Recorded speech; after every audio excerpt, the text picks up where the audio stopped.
La ley fue dada por medio de Moisés, pero la gracia y la verdad vinieron por medio de Jesucristo. A Dios nadie lo vio jamás.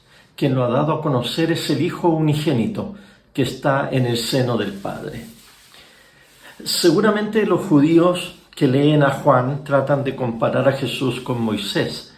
La verdad es que era muy difícil y todavía es muy difícil que un judío deje de pensar en Moisés con el respeto y casi devoción que le tienen. A Moisés se le atribuye la escritura de los primeros 5 libros de la Biblia. A Moisés se le atribuye la liberación del pueblo esclavo en Egipto. A Moisés se le atribuye la promulgación de la ley judía o mosaica. A Moisés se le atribuye el guiar al pueblo hacia la tierra prometida. Y al momento de morir, Moisés no tuvo un funeral como los demás judíos. A Moisés lo sepultó Dios. Moisés es el único del pueblo hebreo que tiene el más alto rango frente a Dios. Y ahora Juan nos viene a decir o a afirmar algo que todos sabíamos, que la ley de los judíos vino por medio de él, de Moisés. Sin embargo, Juan agrega una segunda frase que comienza con pero. Esos peros en la escritura son peligrosos y hay que leerlos con atención. La ley fue dada por medio de Moisés, pero la gracia y la verdad vinieron por medio de Jesucristo. Sin duda que Juan está exaltando a Jesús por sobre Moisés.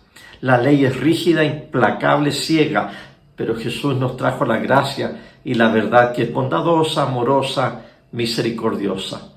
Otra cualidad que tenía Moisés era que hablaba cara a cara con Dios. Cuando subió al monte Sinaí para recibir las tablas de la ley, bajó de allí con un rostro resplandeciente porque había estado cara a cara conversando con Dios. También se nos cuenta que los 70 ancianos de Israel subieron con él al monte y comieron con Dios. ¿Por qué es que entonces Juan nos dice que a Dios nadie lo vio jamás? ¿Acaso Jacob no lo vio y dijo ciertamente esta es casa de Dios y puerta del cielo? ¿Acaso Isaías no lo vio sentado en un trono alto y sublime? ¿Acaso Ezequiel no lo vio a orilla del río Quebar en Babilonia? Claro que lo vieron en epifanías o en teofanías, manifestaciones de Dios, pero comparado a ver a Jesús, Dios con nosotros, palabra encarnada, todo lo demás que nos relata el Antiguo Testamento, es como que en la práctica nadie ha visto a Dios. Quien lo ha dado a conocer es el Hijo unigénito que está en el seno del Padre. Les dije al principio de esta semana que el alimento que nos ofrecía Juan en estos versículos del Evangelio eran contundentes. La verdad es que sí, difícil de digerir, pero buena noticia, en gran manera nadie ha visto a Dios. Solo podemos ver a Dios cuando vemos a Jesús. Dios es como Jesús. Dios siempre ha sido como Jesús. No ha habido un momento en la historia en que Dios no haya sido como Jesús. No todo el tiempo lo supimos, pero ahora lo sabemos. Dios es como Jesús.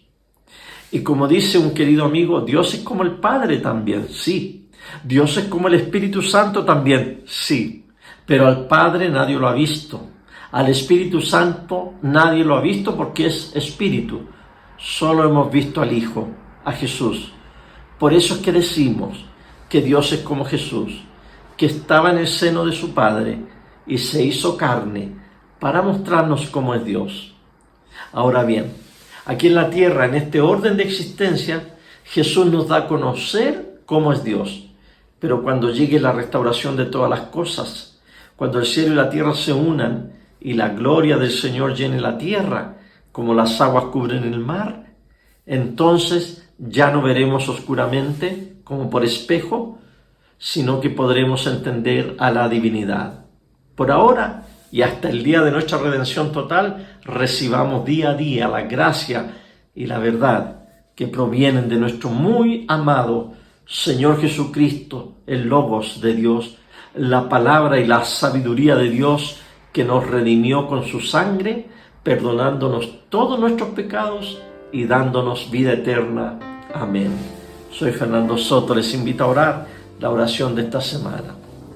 Oh Dios, que maravillosamente creaste y aún más maravillosamente restauraste la dignidad de la naturaleza humana, concede que compartamos la vida divina de quien se humilló para compartir nuestra humanidad, tu Hijo Jesucristo, que vive y reina contigo en la unidad del Espíritu Santo, un solo Dios, por los siglos de los siglos. Amén.